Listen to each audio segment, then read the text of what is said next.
Hello everyone, welcome to our official YouTube channel of প্রিজনি education. আজকে যারা first time এই চ্যানেলে ভিজিট করলে অবশ্যই চ্যানেলটিকে সাবস্ক্রাইব করে দেবে এবং চাকরি সংক্রান্ত বিভিন্ন ধরনের আপডেট এবং নোটিফিকেশন পেতে আমাদের ফেসবুক পেজ তথা টেলিগ্রাম চ্যানেলে যুক্ত হতে পারো। লিঙ্ক তোমরা ডেসক্রিপশন সেকশনে পেয়ে যাবে। আজকে থেকে এই চ্যানেলে ম্যাথের প্র্যাকটিস সেশন স্টার্ট হচ্ছে। উইকলি তোমরা 3টি করে প্র্যাকটিস সেশন পাবে এবং একটা করে টপিক ওয়াইজ ক্লাস পাবে। ম্যাথের প্র্যাকটিস সেশনে ম্যাথের যত ধরনের চ্যাপ্টার রয়েছে সব চ্যাপ্টার থেকে দু একটা করে অঙ্ক নিয়ে প্র্যাকটিস সেশনটা তৈরি করা হয়েছে।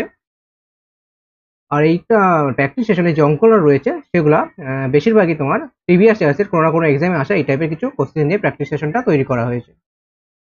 শুরু হচ্ছে আজকের প্রথম অঙ্ক দিয়ে ক্লাস।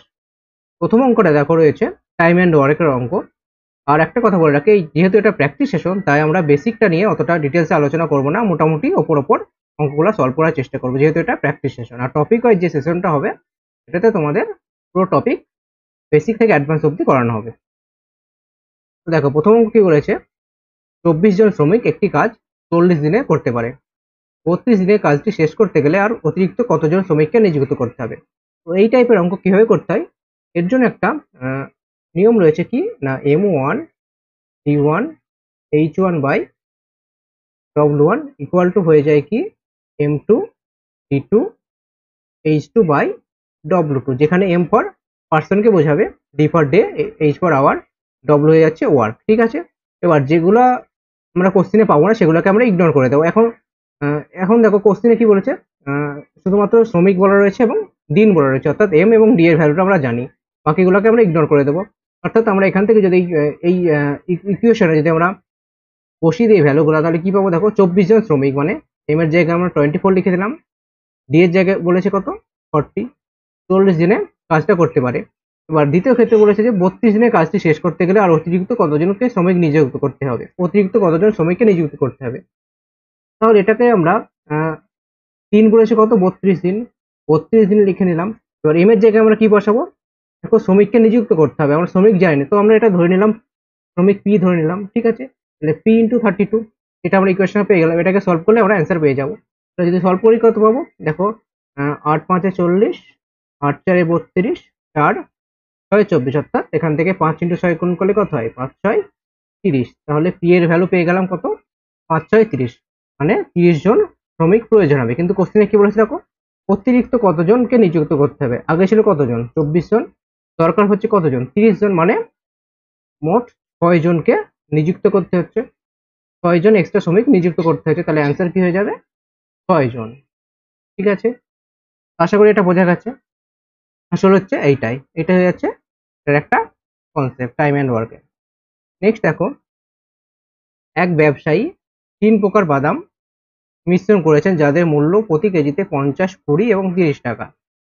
50 টাকা, 20 টাকা এবং 30 টাকা।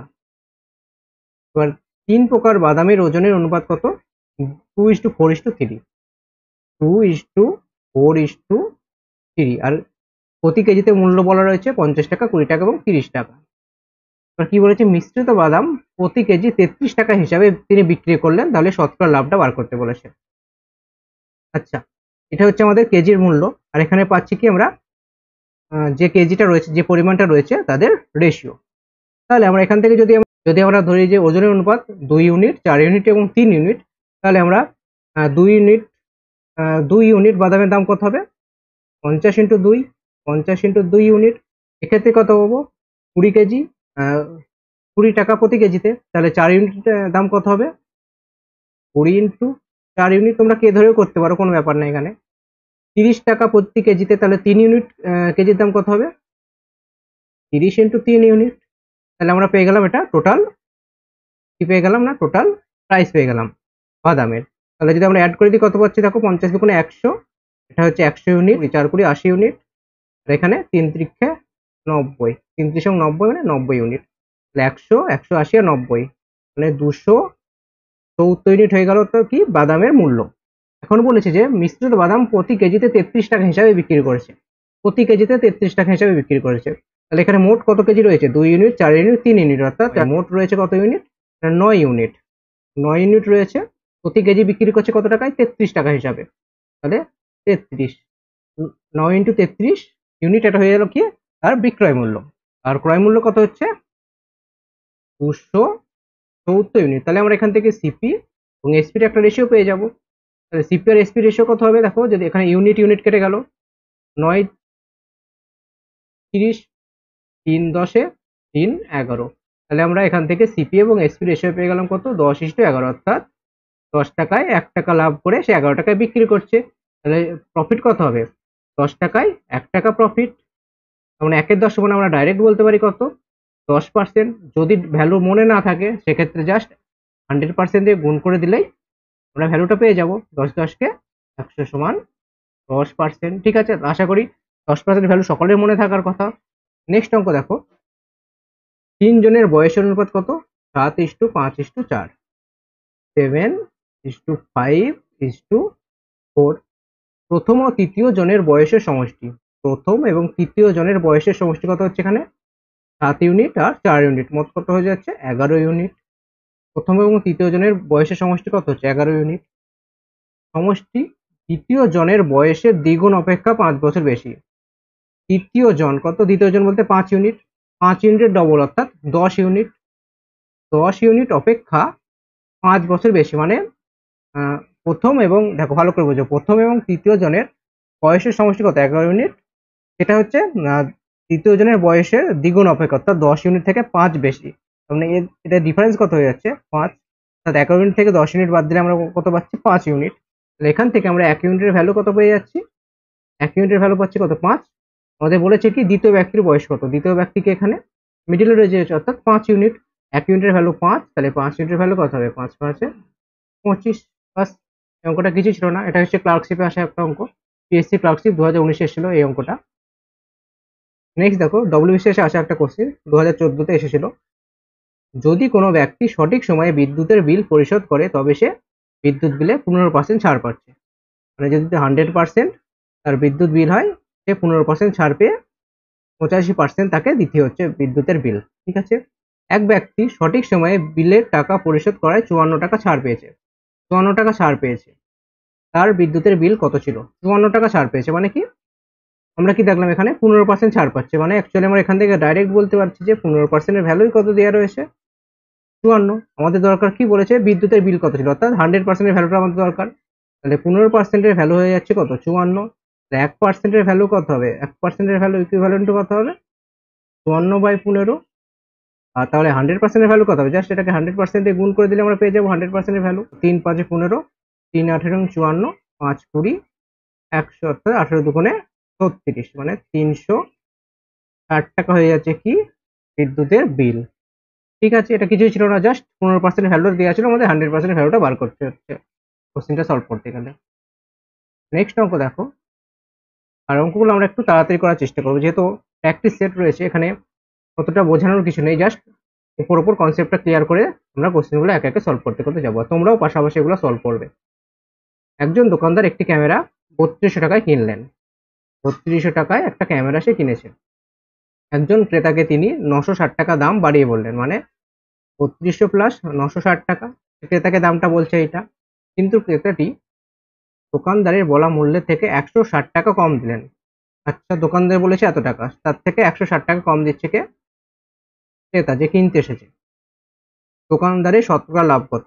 আচ্ছা, তাহলে এখানে এসপি কত হবে, দোকানদারের 3200 টাকা প্লাস 960 টাকা বলেছিল, সেখান থেকে 160 টাকা কম দিচ্ছে, মানে 3200 প্লাস এখানে কত হবে 960 থেকে 160 বাদ দিলে 800, মানে 4000 টাকা।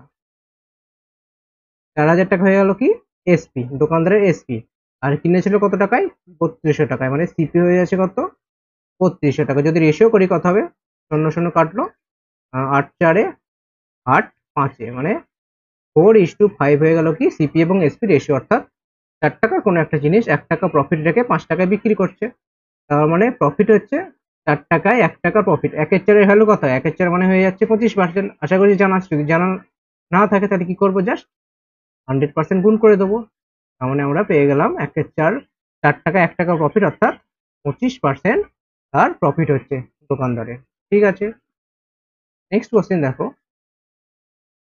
কোনো এক যৌথ ব্যবসায় এবিসি, এ বি এবং সি 3500 টাকা লাভ করলো। যদি এ এবং বি এর মূলধনের অনুপাত, এ এবং বি এর মূলধনের অনুপাত কত, 5:2, বি এবং সি এর মূলধনের অনুপাত 3:2, বি এবং সি এর মূলধনের অনুপাত কত, 3:2, তাহলে ওই লাভের মধ্যে থেকে এ কত টাকা পাবে। আচ্ছা, আমরা এ ইস টু বি এবং সি এর কম্বাইন্ড রেশিওটা আমাদের দরকার, সেটা কিভাবে বার করব। কম্বাইন্ড রেশিও বার করতে হলে দেখো, এই যে আমরা গ্যাপটা পাচ্ছি, এখানে যে গ্যাপ দুটো পেলাম, এখানে আমাদের গ্যাপে একটা ভ্যালু বসাতে হবে। সেই ভ্যালুটা কোনটা হবে না, এর পাশে যে সংখ্যাটা রয়েছে, অর্থাৎ এই যে গ্যাপ, এই গ্যাপের পাশের সংখ্যা কি রয়েছে, 2, আমরা এখানে 2 কে বসিয়ে দেবো। একইভাবে এই গ্যাপের পাশের সংখ্যা কত রয়েছে, 3 কে বসিয়ে দেবো। এবার আমরা উপর নিচে গুণ করে দেবো, অর্থাৎ প্রথমে কত হবে দেখো, 5×3 = 15, 3×2 = 6 এবং 2×2 = 4। তাহলে আমরা রেশিও পেলাম কত, 15:6:4। এটা কিসের রেশিও পেয়ে গেলাম না, মূলধনের, অর্থাৎ ইনভেস্টমেন্টের রেশিও।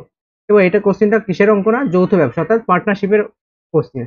এবার পার্টনারশিপের ক্ষেত্রে কি হয়ে যায়, আমরা জানি যে ইনভেস্টমেন্টের রেশিও সেটাই হয়ে যাচ্ছে কি, প্রফিটের রেশিও হয়ে যায়, অর্থাৎ ইনভেস্টমেন্ট এবং প্রফিট সমানুপাতে থাকে, মানে ইনভেস্টমেন্টের যা রেশিও হয়ে যায় সেটা হয়ে যাচ্ছে প্রফিটের রেশিও। এখানে দেখো ইনভেস্টমেন্টের রেশিও কত, 15:6:4, তবে এটা হয়েছে কি প্রফিটের রেশিও। তাহলে এখানে দেখো মোট প্রফিট কত, 35, আর এখানে মোট প্রফিট কত, 15, 6 কত 10, মানে 25 হয়ে যাচ্ছে মোট প্রফিট। আর বার করতে হবে কি, এ কত টাকা পাবে, অর্থাৎ এর লভ্যাংশটা বার করতে হবে। এর লভ্যাংশ কত, 15, তার মানে 25-এর মধ্যে এর লভ্যাংশ কত, 15, আমাদের দরকার কত, 35-এর মধ্যে। তাহলে 35-এর মধ্যে কত হবে, জাস্ট 35 দিয়ে গুণ করে দেবো। তাহলে কত হবে, সিম্পল যদি করি, 5×3 = 15, 5×5 = 25, 5×7 = 35, দুটো শূন্য মানে 700 হয়ে গেল। 3×7 কত হয়, 2100। ঠিক আছে, আশা করি এটা বোঝা গেছে।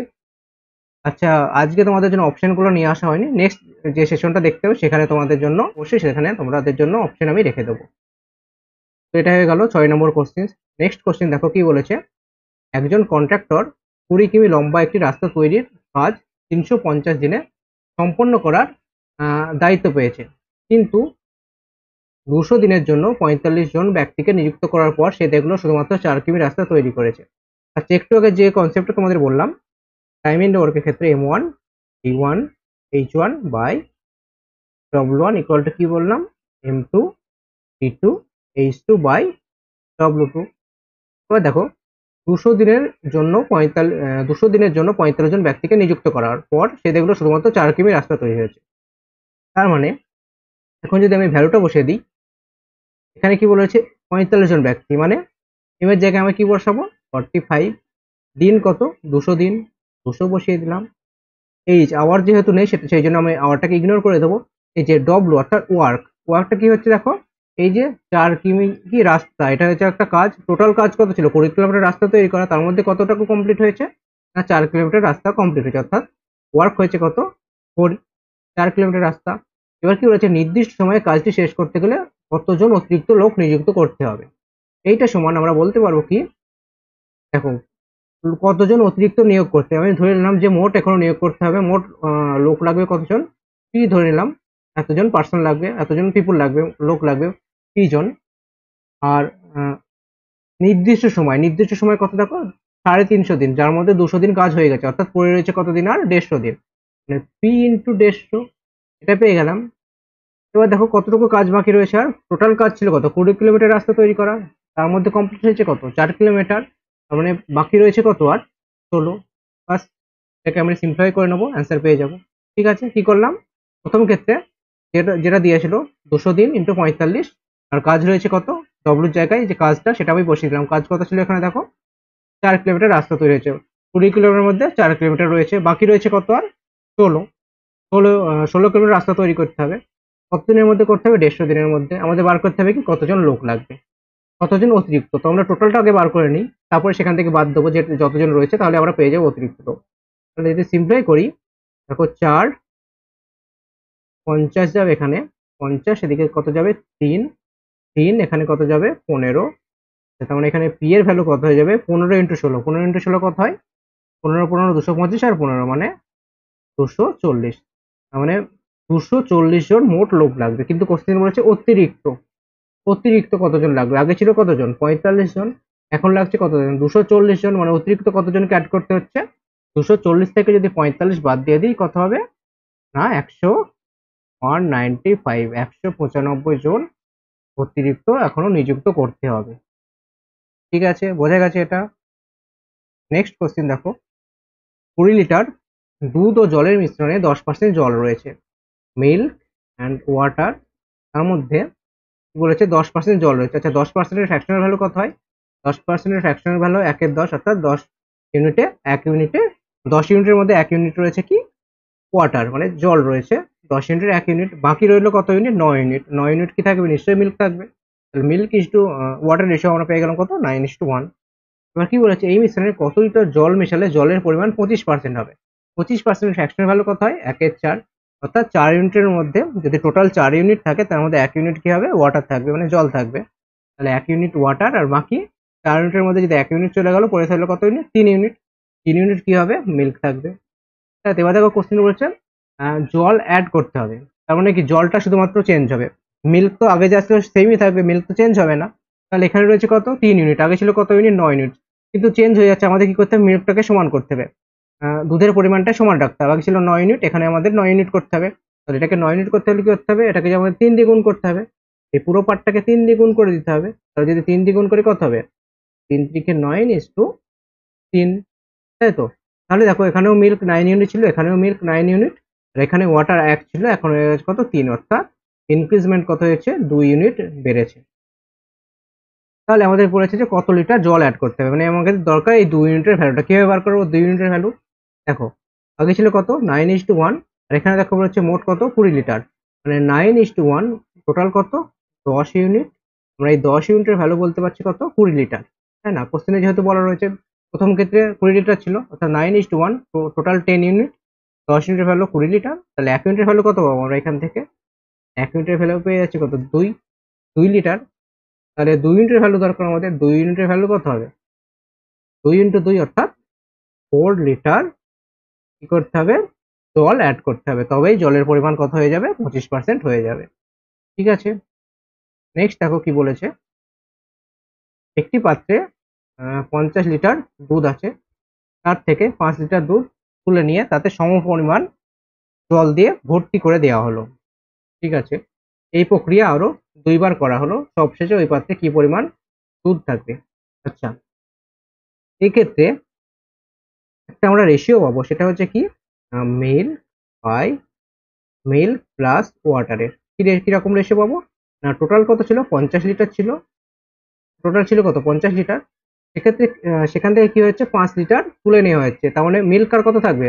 50 লিটারের মধ্যে থেকে 5 লিটার যদি তুলে নেওয়া হয়, সেক্ষেত্রে মিল্ক কত থাকবে? 45।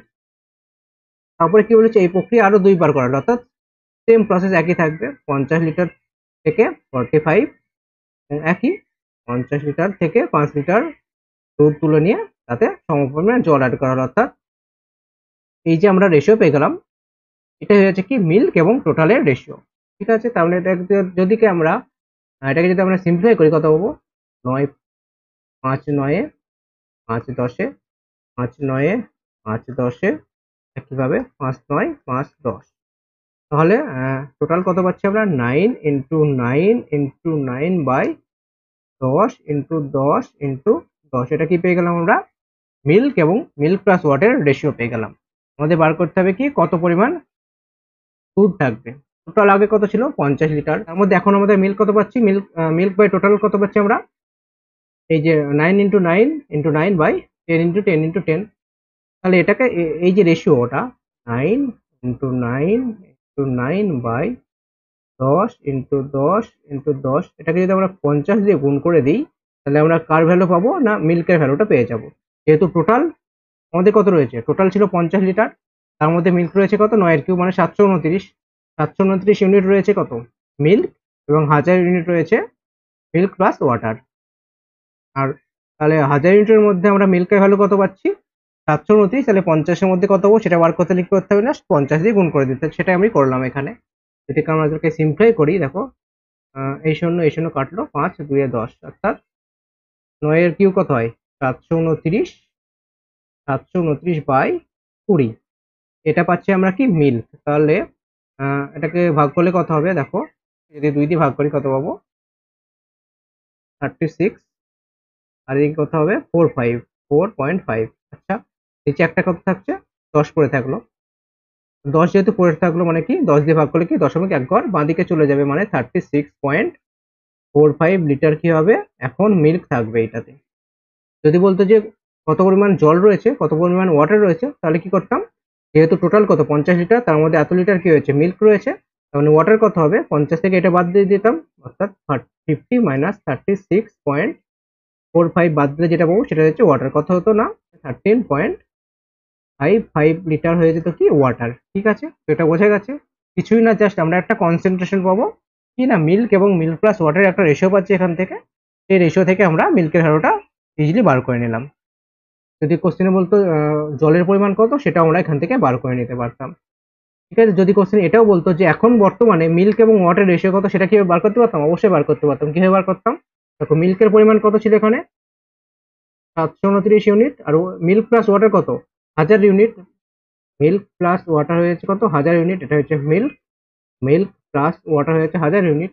তাহলে দেখো যদি আমরা এখান থেকে মিল্কটা বাদ দিয়ে দিই তাহলে কত পাবো, ওয়াটার পেয়ে যাবো। তাহলে 1000 থেকে 729 বাদ দিলে কত হয়ে যাচ্ছে তোমার 271, 271। তাহলে আমরা মিল্ক ইস টু ওয়াটারের ভ্যালু পেয়ে গেলাম কত 729 ইস টু 271, এটা হয়ে যাচ্ছে আমাদের রেশিও। ঠিক আছে, যদি রেশিও বার করতে বলতো এভাবে আমাদের বার করতে হতো। আমাদের কোশ্চেনে চেয়েছিল কি মিল্ক কত রয়েছে, দুধের পরিমাণটা বার করতে বলেছে, তো কত হয়ে যাচ্ছে 36.45 লিটার হয়ে যাচ্ছে আমাদের অ্যান্সার। নেক্সট কোশ্চেন দেখো, কিছু পরিমাণ অর্থ 3 বছরে 1680 টাকা, 3 বছরে কত হয়ে যাচ্ছে 1680 টাকা 3 বছরে। 5 বছরে কত হচ্ছে, 5 বছরে 1800 টাকা। মূলধন এবং সরল সুদের হারটা আমাদের নির্ণয় করতে হবে।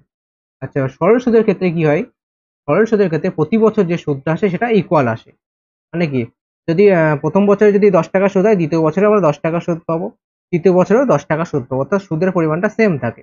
এখানে দেখো 2 বছরের সুদ কত টাকা হচ্ছে, 2 বছরের সুদ কত টাকা হচ্ছে দেখো 1680 থেকে 1800 হয়ে যায়, অর্থাৎ 1780 আর 20 মানে 120 টাকা। 120 টাকা সুদ হচ্ছে কত বছরে না 2 বছরে 120 টাকা সুদ দিচ্ছে, মানে আমি একটু আগে কি বললাম প্রতি বছরে সেম সুদ থাকবে। 2 বছরে যদি 120 টাকা হয় তাহলে 1 বছরের সুদ কত হবে, 1 বছরের সুদ হয়ে যাবে 60 টাকা, এর অর্ধেক 120 অর্ধেক 60 টাকা, অর্থাৎ 1 বছরে সুদ পাচ্ছে কত 60 টাকা। তারপরে কি দেখো এখানে আমরা দেখতে পাচ্ছি কত 3 বছরে 1680 টাকা হয়ে যাচ্ছে, কিছু না সুদে এবং আসলে 1680 টাকা হয়ে যাচ্ছে। তাহলে তার মধ্যে কি রয়েছে 3 বছরের সুদ রয়েছে, 1 বছরের সুদ কত 60 টাকা, 3 বছরের সুদ কত হবে 3 ইন্টু 60, মানে 3 ইন্টু 60 সমান কত 180 টাকা সুদ রয়েছে। তার মানে 3 বছরে সুদ প্লাস আসল মিলে 1680 টাকা হয়েছে, তার মধ্যে 180 টাকা সুদ থাকছে। তার মানে মূলধন কত হয়ে যাচ্ছে, প্রিন্সিপালটা কত হবে 1680 থেকে 180 বাদ দিলে আমরা প্রিন্সিপাল পেয়ে যাবো, কত পাবো প্রিন্সিপাল না 1680 থেকে 180 বাদ দিলে কত পাচ্ছি আমরা, প্রিন্সিপাল পেয়ে গেলাম 1500। তাহলে আমরা মূলধন পেয়ে যাচ্ছি কত, মূলধনের ভ্যালুটা পেয়ে গেলাম 1500। তো আমরা মূলধন পেয়ে গেলাম 1500 টাকা। এবার কি বলেছে সুদের হারটা আমাদের দরকার। সুদ কত হচ্ছে 60 টাকা, কত টাকায় সুদ দিচ্ছে না 1500 টাকায় 60 টাকা সুদ দিচ্ছে, অর্থাৎ 60 1500 কত পার্সেন্ট সেটা বার করতে পারলে আমরা সুদের হারটা বার করে ফেলবো। কিভাবে বার করতে হবে, পার্সেন্টে জাস্ট 100% দিয়ে গুণ করে দেবো। তাহলে দেখো এই শূন্য কেটে গেল, 15 4 60, অর্থাৎ সুদের হার কত পেয়ে গেলাম 4%। সুদের হার হয়ে যাচ্ছে কত 4% এবং প্রিন্সিপাল 1500 টাকা। ঠিক আছে, নেক্সট কোশ্চেন দেখো, নেক্সট 11 নম্বরের কোশ্চেন দেখো কি বলেছে, 500 টাকা বার্ষিক 4% সরল সুদে এবং 500 টাকা বার্ষিক 6% সরল সুদে একই সময়ে ধার দেওয়া হয়েছে, কত সময় পর উভয় মূলধন সুদে আসলে সমান হবে, অর্থাৎ অ্যামাউন্টটা সেম হয়ে যাবে কত বছর পর, টাইমটা দুটোর ক্ষেত্রে সমান থাকবে, অর্থাৎ দুটো প্রিন্সিপালি একই টাইমের জন্য কাটছে। আমরা টাইমটা যদি টি ধরে নিই তাহলে আমরা বলতে পারবো যে এদের যে অ্যামাউন্ট অর্থাৎ সুদ আসলটা 3 বছরের জন্য কাটার ফলে কি হবে, দুটো অ্যামাউন্টই সমান হয়ে যাবে, এটাই কোশ্চেনে বলেছে। তো অ্যামাউন্ট সমান কি হয় আমরা কি জানি, ইন্টারেস্ট সমান জানি কি হয় পিটিআর বাই পিটিআর পার্সেন্ট, আর অ্যামাউন্ট মানে কি, অ্যামাউন্ট হচ্ছে সুদ প্লাস আসল সমান আমরা কি জানি ইন্টারেস্টের সাথে কি হয় প্রিন্সিপালটা অ্যাড হয়ে যায়। তাহলে এক্ষেত্রে আমরা তাই করব, 600 টাকা কি হয়ে যাচ্ছে, প্রিন্সিপাল, প্রিন্সিপাল প্লাস ইন্টারেস্ট কত হয়ে যাচ্ছে, 600 টাকা 4% হারে টি বছরের জন্য ইন্টারেস্ট কত হবে না, 600 × 4 × T/100। আমরা পেয়ে গেলাম প্রথম ক্ষেত্রে। দ্বিতীয় ক্ষেত্রে কি হবে, একই হবে, 500 টাকা ইন্টু কত বছরের জন্য, এই কত পার্সেন্ট হারে, 6% হারে কত বছরের জন্য, টি বছরের জন্য এত টাকা খাটছে, এবং প্রিন্সিপালটা কত রয়েছে, 500 টাকা। দুটো ক্ষেত্রে আমরা অ্যামাউন্টটা পেয়ে গেলাম, অর্থাৎ সুদ আসলটা আমরা সমান করে দিলাম। এবার আমরা সিম্পলিফাই করব, দুটো শূন্য কেটে গেল, এক্ষেত্রেও দুটো শূন্য কাটলো, 4×6 = 24। আর তাহলে কত পাচ্ছি আমরা এখান থেকে, 600 প্লাস 24T, এখানে কত, 5×6 = 30T প্লাস 500। যদি আমরা এটাকে যদি সিম্পলিফাই করি কত পাবো, 30 থেকে 24 বাদ দিলে কত হবে, 60। আর এখানে 500 আর 600, তার মানে কত হচ্ছে এখানে 100। মানে টি এর ভ্যালু কত হবে, 100/6। এত বছরের জন্য টাকাটা কেটেছে, 100/6 মানে কত হচ্ছে, 6×6 = 96। 100/6 মানে কত, 6×6 = 96, আর 4/6 মানে 2/3। 16.2/3 বছরের জন্য যদি টাকাটাকে খাটানো হয়, তাহলে এত বছর পর, অর্থাৎ 16.2/3 বছর পর সুদ এবং আসল কি হয়ে যাবে, সমান হয়ে যাবে। তাই অ্যান্সার হয়ে যাবে কত, 16.2/3 বছর। ঠিক আছে, নেক্সট কোশ্চেন দেখো, দুটি পাইপ এ এবং বি কোনো জলাধার যথাক্রমে 12 মিনিট এবং 16 মিনিটে পূর্ণ করে। এ এবং বি কি করছে, 12 মিনিট এবং 16 মিনিটে পূর্ণ করছে। তাহলে এক্ষেত্রে আমাদের কি দরকার, ট্যাঙ্ক অর্থাৎ জলাধারটার ক্যাপাসিটি আমাদের দরকার। পাইপ অ্যান্ড সিস্টেমের ক্ষেত্রে কি করতে, ক্যাপাসিটি বার করে নিতে। তাই ক্যাপাসিটি কিভাবে আসে না, যে টাইমটা রয়েছে তাদেরই এলসিএম হয়ে যায় কি, ক্যাপাসিটি। তাহলে এক্ষেত্রে এদের এলসিএম কত হয়ে যাচ্ছে, 12 এবং 16 এলসিএম 48। 48 ইউনিট হয়ে যাচ্ছে কি, ক্যাপাসিটি। এবার যদি আমরা এই ক্যাপাসিটিকে যদি টাইম দিয়ে ভাগ করি, তাহলে কি পাই আমরা, এফিসিয়েন্সি। কারণ কি হয়ে যায়, পাইপ অ্যান্ড সিস্টেমের ক্ষেত্রে ক্যাপাসিটি সমান হয়ে যায় এফিসিয়েন্সি ইন্টু টাইম। আর ক্যাপাসিটিটা কিভাবে আসে, ক্যাপাসিটি আমরা পাই কিভাবে, এলসিএম অফ টাইম। এটা হয়ে যাচ্ছে নিয়ম পাইপ অ্যান্ড সিস্টেমের ক্ষেত্রে। টাইম অ্যান্ড ওয়ার্কের ক্ষেত্রে সেমই, এখানে ক্যাপাসিটির জায়গায় টোটাল ওয়ার্ক চলে আসে, আর পাইপ অ্যান্ড সিস্টেমে ক্যাপাসিটি আসে। তো ক্যাপাসিটি আমরা পেয়েছি 48 ইউনিট। তাহলে এফিসিয়েন্সি কত পাবো, প্রত্যেকটা নলের এফিসিয়েন্সি। এফিসিয়েন্সি মানে কি, একটা ইউনিট টাইমে যে কাজটা কমপ্লিট হচ্ছে সেটা হচ্ছে এফিসিয়েন্সি, ওয়ার্ক টাইম অ্যান্ড ওয়ার্কের ক্ষেত্রে। আর পাইপের ক্ষেত্রে কি হবে, পাইপ অ্যান্ড সিস্টেমের ক্ষেত্রে যে ইউনিট টাইমে ট্যাঙ্কটা ভর্তি হচ্ছে, যে পরিমাণ ভর্তি হচ্ছে বা খালি হচ্ছে, সেটাই হচ্ছে কি, এফিসিয়েন্সি। তাহলে এখানে এফিসিয়েন্সি কত হবে, 48কে 12 দিয়ে ভাগ করলে কত হয় 4, 48কে 16 দিয়ে ভাগ করলে 3। তাহলে আমরা এফিসিয়েন্সি পেয়ে গেলাম কত, 4 ইউনিট এবং 3 ইউনিট। 3 ইউনিট এফিসিয়েন্সি পেয়ে গেলাম দুটো নলেরই। এবার কি বলেছে দেখো, যদি দুটি পাইপ একসঙ্গে খোলা হয়, তবে কতক্ষণ পরে বি পাইপটিকে বন্ধ করলে জলাধারটি 9 মিনিটে পূর্ণ হবে। আচ্ছা, 9 মিনিটে পূর্ণ হবে বলেছে। বিটাকে কিছুটা টাইম পর বন্ধ করে দিয়েছে, কিন্তু এটা তো পুরো 9 মিনিটে চলেছে, তাই না? কারণ এ 9 মিনিট চলেছে মানে কি, 9 × 4 ইউনিট সে ফিল করে ফেলেছে, অর্থাৎ 36 ইউনিট এ একাই ফিল করে ফেলেছে, আর বি বাকিটা ফিল করছে। বাকি কত পড়ে রইল, আর 38 থেকে 36 বাদ দিয়ে দিলে বাকি থাকলো কত, আর 12 ইউনিট। 12 ইউনিট কে ফিল করছে না, বি ফিল করছে। তাহলে বি এর এফিসিয়েন্সি কত, 3 ইউনিট। তাহলে 12 ইউনিট ফিল করতে তার সময় লাগবে কত, 4 মিনিট। তার মানে কি বলে থাকো, কতক্ষণ পরে বি পাইপটিকে বন্ধ করলো, অর্থাৎ বি চলেছে কত মিনিট, 4 মিনিট। এ চলেছে কত মিনিট, 9 মিনিট চলছে এ, আর বি চলছে কত মিনিট না, 4 মিনিট। 4 মিনিট বি চললে, এবং এ 9 মিনিট, এ তো 9 মিনিট চলছেই চলছে, বি 4 মিনিট যদি চলে, তাহলে ট্যাঙ্কটি 9 মিনিটে পূর্ণ হয়ে যাচ্ছে। মানে বি কে 4 মিনিট পর বন্ধ করে দিতে হবে। এটাই আমাদের চেয়েছে যে কতক্ষণ পর পাইপটিকে বন্ধ করতে হবে, তাহলে 4 মিনিট পর বি কে বন্ধ করে দিতে হবে। তাহলে জলাধার অর্থাৎ সিস্টেমটি 9 মিনিটে পূর্ণ হয়ে যাবে। এবার আসছি 13 নম্বর কোশ্চেনে। কি বলেছে, একটি চোরকে একজন পুলিশ তার থেকে 200 মিটার দূরে লক্ষ্য করলো। ঠিক আছে, পুলিশ রয়েছে এরকম জায়গায়, চোর রয়েছে এখানে, ডিস্টেন্স কত রয়েছে, 200 মিটার দূরত্বে তারা দেখতে পেলো, মানে পুলিশ চোরটাকে দেখতে পেলো। যখন পুলিশটি তাড়া করলো, চোরটিও দৌড়াতে শুরু করলো। মানে পুলিশ তাড়া করছে, চোরও দৌড়াচ্ছে। যদি চোরের গতিবেগ 16 কিলোমিটার পার আওয়ার হয়, অর্থাৎ 16 কিলোমিটার/আওয়ার এবং পুলিশের গতিবেগ 20 কিলোমিটার/আওয়ার। তাহলে ধরা পড়ার পূর্বে চোর কতটা দূরত্ব অতিক্রম করেছিল এটা আমাদের বার করতে হবে। এটা হচ্ছে মিটার। এবার দেখো এই টাইপের কোশ্চেনে কি হয়ে যায়, যখন দুটো রানিং অবজেক্ট একে অপরের দিকে যায় বা দুজনে একই দিকে যায়, সেক্ষেত্রে একটা স্পিড কাজ করে, সেটাকে বলা হয় রিলেটিভ স্পিড। রিলেটিভ স্পিড কিভাবে বার করতে হয়, তার নিয়ম হচ্ছে কি, আমি সংক্ষেপে লিখলাম, ঠিক আছে। তার নিয়ম হচ্ছে কি, যখন দুটো রানিং অবজেক্ট একে অপরের দিকে আসে, সেক্ষেত্রে এই দুজনের ইন্ডিভিজুয়াল স্পিডটা কি হয়ে যায়, অ্যাড হয়ে যেটা পাই সেটা হয়ে যাচ্ছে কি রিলেটিভ স্পিড। আর যখন দুজনেই একে অপরের দিকে যায়, সরি একই দিকে যায়, সেক্ষেত্রে তাদের ইন্ডিভিজুয়াল স্পিডের ডিফারেন্সটা হয়ে যাচ্ছে কি রিলেটিভ স্পিড। অর্থাৎ তাদের দুজনের স্পিডের বিয়োগফলটা হয়ে যাবে কি রিলেটিভ স্পিড।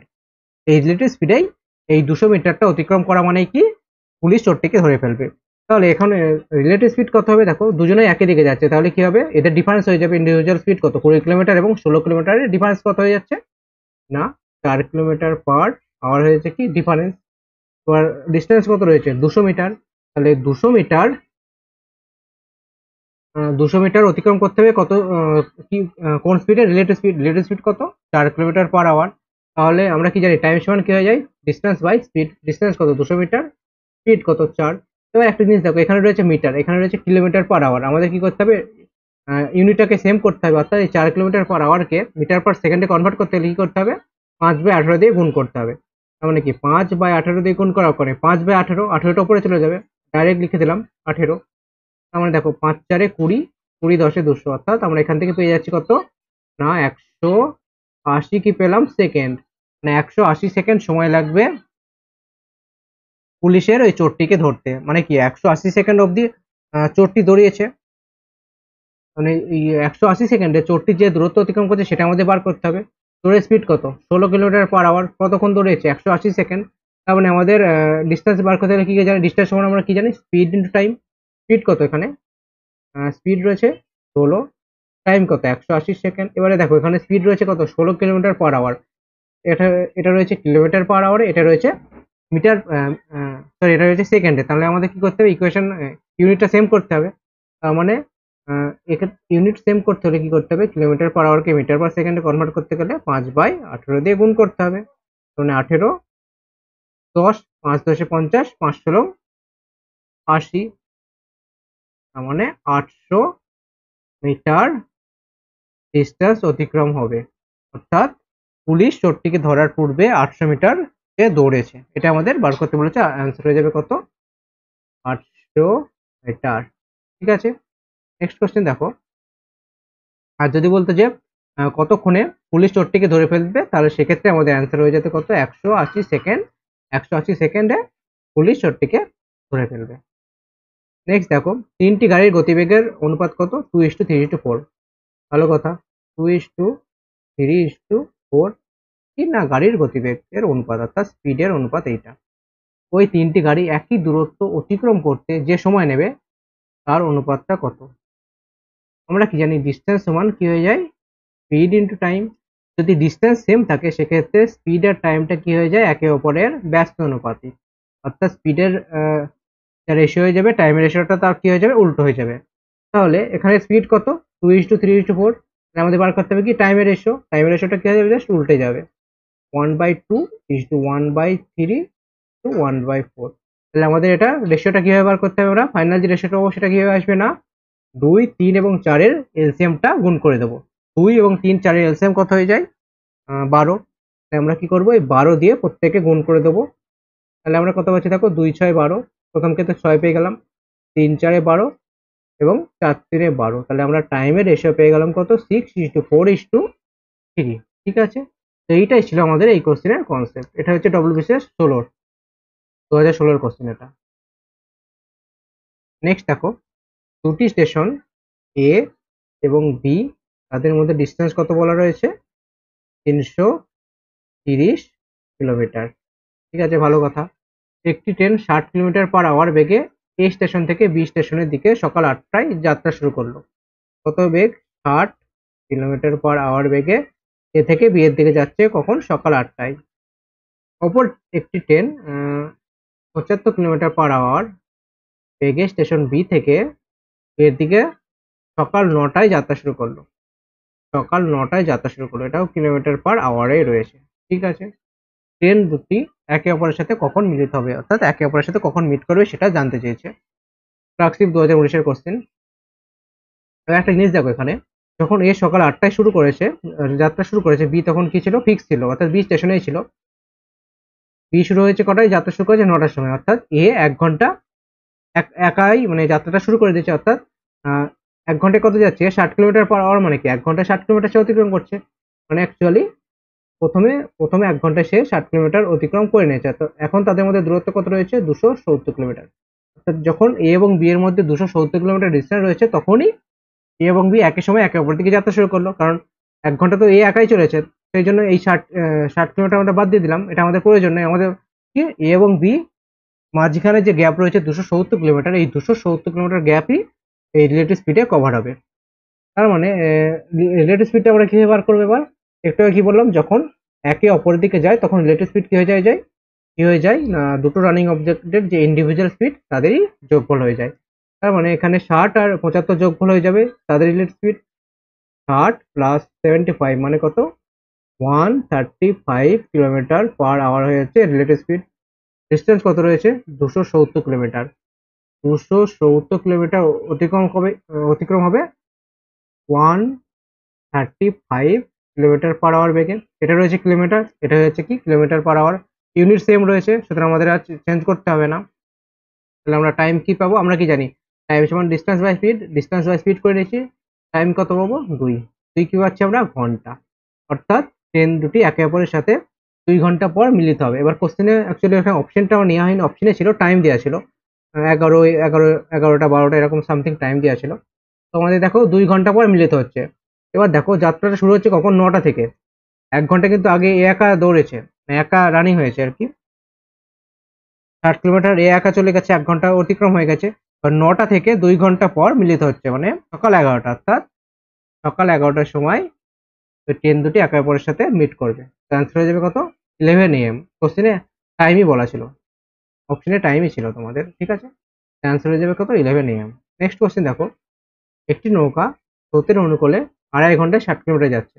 আচ্ছা, অনুকূল মানে কি, অনুকূল মানে অনুকূলে যাওয়া মানে কি, স্রোত যেদিকে বয় নৌকায় সেদিকে যায়, সেক্ষেত্রে স্পিডটা কি হয়ে যায়, যদি নৌকার স্পিড এক্স হয় এবং স্রোতের স্পিড ওয়াই হয়ে যায়, নৌকার স্পিড বললাম, বোটের স্পিড এক্স, এবং স্ট্রিমের স্পিড যদি ওয়াই হয়, তাহলে অনুকূলের স্পিড কত হয়ে যায়, এক্স প্লাস ওয়াই। অনুকূলের স্পিড হয়ে যায়, অর্থাৎ ডাউন স্ট্রিম, ইংলিশে ডাউন স্ট্রিম বলে, ডাউন স্ট্রিম হয়ে যায় কত, এক্স প্লাস ওয়াই, এবং আপ স্ট্রিম, আপ স্ট্রিম মানে কি হয়ে যায়, উল্টোটা হয়ে যায়, অর্থাৎ ডিফারেন্স হয়ে যায়, এক্স মাইনাস ওয়াই।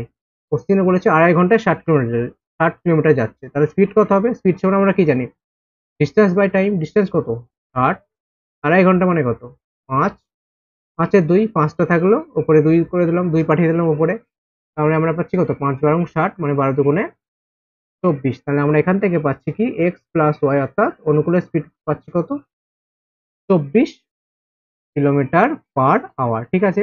এবং ফেরার সময়, অর্থাৎ যদি স্রোতের অনুকূলে যাই, নিশ্চয়ই ফিরবে প্রতিকূলে, অর্থাৎ স্রোত যেদিকে বইবে তার উল্টো দিকে নৌকাটা আসবে। সময় লাগছে কত, 3.75, মানে 3 ঘন্টা 45 মিনিট। আচ্ছা, 3.75কে আমরা এভাবে লিখতে পারি, 3×3=4, 4×3=12, 3×15/4। তাহলে ডিস্টেন্স তো একই রয়েছে 60 কিলোমিটার, মানে 60/15, উপরে 4 পাঠিয়ে দিলাম, 15×4 = 4, 4×4 = 16। তার মানে এক্স মাইনাস ওয়াই সমান আমরা পাচ্ছি কত, 16 কিলোমিটার পার আওয়ার। অনুকূলের স্পিড কত, 24 কিলোমিটার পার আওয়ার, এবং প্রতিকূলের স্পিড 16 কিলোমিটার পার আওয়ার। তাহলে আমাদের বার করতে হবে কি, স্থির জলের নৌকাটির গতিবেগ, মানে বোটের স্পিডটা, অর্থাৎ এক্স এর ভ্যালুটা আমাদের দরকার। এখানে আমরা ভ্যালু কিভাবে বার করব, যখন এই টাইপের ইকুয়েশন তোমরা দেখবে, x plus y, x minus y, বা এ প্লাস বি এবং এ মাইনাস বি, এই টাইপের ইকুয়েশন থাকলে প্রথম ভ্যালুটা, অর্থাৎ যে ভ্যালুটা বড়, তার ভ্যালু বার করতে গেলে কি করতে হবে না, দুটোকে যোগ করে 2 দিয়ে ভাগ করে দিলে আমরা বড়টার ভ্যালু পেয়ে যাবো। অর্থাৎ এক্স এর ভ্যালু কত পাবো, 24 এবং 16, মানে কত, 40/2 সমান কত পাচ্ছি, 20। এক্স এর ভ্যালু পেয়ে গেলাম 20 কিলোমিটার পার আওয়ার। আর যদি বলতো ওয়াই, অর্থাৎ স্ট্রিমের স্রোতের বেগ, তাহলে কি করবো না, দুটোকে বিয়োগ করে 2 দিয়ে ভাগ, 24 থেকে 16 বাদ দিলে কত, 8, 8কে 2 দিয়ে ভাগ করলে কত, 4। তাহলে 4 কিলোমিটার পার আওয়ার হয়ে যাচ্ছে কি স্ট্রিমের স্পিড, এবং স্থির জলে নৌকার গতিবেগ অর্থাৎ বোটের স্পিড কত? 20 কিলোমিটার পার আওয়ার। অ্যান্সার হয়ে যাবে কত এটা? 20 কিলোমিটার পার আওয়ার হয়ে যাচ্ছে আমাদের অ্যান্সার। এটা কনস্টেবল 2013 কোশ্চেন। নেক্সট দেখো, একটি চিড়িয়াখানায় কি বলেছে, কিছু সংখ্যক সিংহ এবং কিছু সংখ্যক টিয়া পাখি রয়েছে, তাদের মাথার সংখ্যা 100, পায়ের সংখ্যা 290। আচ্ছা, এই টাইপের অঙ্ক আসলেই তোমরা একটাই ইউজ করবে, একটাই কনসেপ্ট ইউজ করবে, সেটা কি না অ্যালিগেশন। অ্যালিগেশনের মাধ্যমে খুব ইজিলি, খুব সংক্ষেপে এটা করে ফেলবো। লায়ন এবং টিয়া পাখি ইংরাজি কি? প্যারট। ঠিক আছে, দেখো তাদের পায়ের সংখ্যা রয়েছে 290 এবং মাথার সংখ্যা রয়েছে 100। আমি যদি ধরে নিই যে 100টাই সিংহ রয়েছে, তাহলে তার পায়ের সংখ্যা কত হবে? 400টা, যেহেতু সিংহের কটা থাকে, সিংহের কটা পা থাকে? 4টে পা। তার মানে যদি পুরো 100টা যদি আমি সিংহ ধরে নিই, তাহলে আমরা বলতে পারবো যে পায়ের সংখ্যা কত হবে? 400। আর একইভাবে যদি আমি ধরে নিই যে 100টাই টিয়া পাখি রয়েছে, তাহলে সেক্ষেত্রে পায়ের সংখ্যা কত হবে? যেহেতু টিয়া পাখি 2টো পা, তাহলে মানে 200টা থাকবে, 200টা পা থাকবে। কিন্তু কোশ্চেন বলা হচ্ছে 290টা পা রয়েছে মোটে। বাস সিম্পলাই করে নেবো এটাকে। অ্যালিগেশনে কি করতে হয়? বড় থেকে ছোটটা বিয়োগ করতে হয়। হ্যাঁ দেখো, 400 থেকে 290 বাদ দিলে কত পাচ্ছি আমরা? 110। এক্ষেত্রে 290 থেকে অ্যালিগেশনের ক্ষেত্রে কি হয়ে যায়, সবসময় এই দিকে থেকে এই দিকে যায় অথবা এই দিক থেকে এই দিকে যায়, কোনো ব্যাপার না এখানে, যেটা বড় থেকে আমরা ছোটোর দিকে যাবো। এখানে বড় থেকে ছোট বাদ দিলাম এবং একইভাবে বড় থেকে ছোট বাদ দিলাম, তাহলে 110 পাচ্ছি। একইভাবে 290 থেকে 200 বাদ দিলে কত পাবো? 90। এই শূন্য কেটে গেল, রেশিও পেয়ে গেলাম কত? 9:11। তাহলে কোশ্চেনে কি বলেছে দেখো, কতগুলি টিয়া পাখি রয়েছে? টিয়া পাখি রয়েছে কত ইউনিট? 11 ইউনিট। মোট কত ইউনিট রয়েছে? 9 আর 11 20 ইউনিট। 20 ইউনিটের মধ্যে টিয়া পাখি কত রয়েছে? অর্থাৎ প্যারট 11 ইউনিট রয়েছে। আমাদের বার করতে হবে কি, কতর মধ্যে বার করতে হবে? 100-র মধ্যে। তাহলে 20-র মধ্যে 11টা রয়েছে টিয়া পাখি, 100-র মধ্যে কতজন থাকবে? 100-র মধ্যে কটা থাকবে টিয়া পাখি? না 20 5 অর্থাৎ 55টা থাকবে কি টিয়া পাখি। আর লায়ন কটা থাকবে? 45, 45টা আমাদের কি হয়ে যাবে? লায়ন। এটা হয়ে যাচ্ছে কি প্যারট, এটা হয়ে যাচ্ছে কি লায়ন। ঠিক আছে, আজকের সেটে 17টা কোশ্চেন ছিল। তোমাদের প্রতিটা সেটেই প্রায় 15 থেকে 20টার মাঝামাঝি কিছুটা অঙ্ক থাকবে। 15 থেকে 20টা, 16 17 সামথিং কিছু একটা থাকবে। আজকের মতো এখানেই থাকলো। নেক্সট সেশনেও এরকম কিছু অঙ্ক নিয়ে, আর এই অঙ্কটা ছিল কি দেখো, মেন্স 2019-এর অঙ্ক। ঠিক আছে, ডব্লিউপি কনস্টেবল মেন্সের অঙ্ক। নেক্সট সেশনে এরকমই কিছু প্রিভিয়াস ইয়ার্সের কোশ্চেন নিয়ে তোমাদের সাথে দেখা হবে। আর যদি এখানে কোনো জায়গায় যদি বুঝতে অসুবিধা হয়ে থাকে, বা পার্টিকুলার কোনো অঙ্কেও যদি বুঝতে অসুবিধা হয়, কোনো পয়েন্টে যদি বুঝতে অসুবিধা হয়ে থাকে, সেটাও অবশ্যই কমেন্ট করে তোমরা জানাবে। আর যদি সেশনটা ভালো লেগে থাকে, তাহলে অবশ্যই একটা লাইক করে দেবে। আর চ্যানেলটিকে সাবস্ক্রাইব করতে যেন ভুলো না। দেখা হচ্ছে নেক্সট সেশনে।